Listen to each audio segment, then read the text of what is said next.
Okay, right, we're going to do ustrasana, which is the camel pose, which is a back bend. Okay.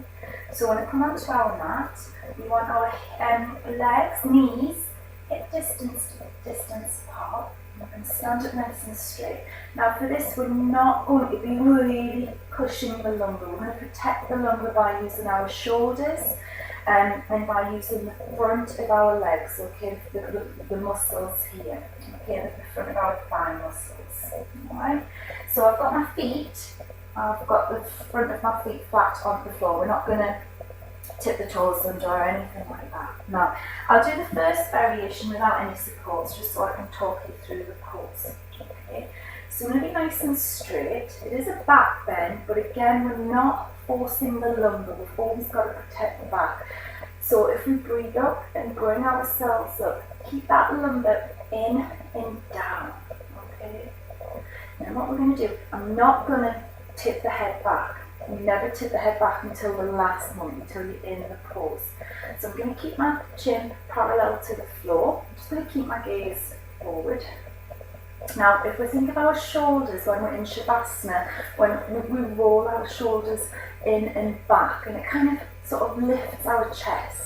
We want to lift our chest. If we don't lift our chest, that's when we get this funny sort of crunch, and that's when we get a lot of tension in the lumbar, the lower spine takes over basically. So we're going to be nice and tall, shoulders in and back, nice and strong in our shoulders. Don't overstretch them. And then I'm going to keep my head level, and I'm just going to bring myself back. So I'm just touching, just getting hold. Now, okay, so my head's still forward. I'm thinking, I can't see my shoulders. I'm really pushing my shoulders back, and I'm pushing my thighs forward. So I can't feel anything in my lumbar at all.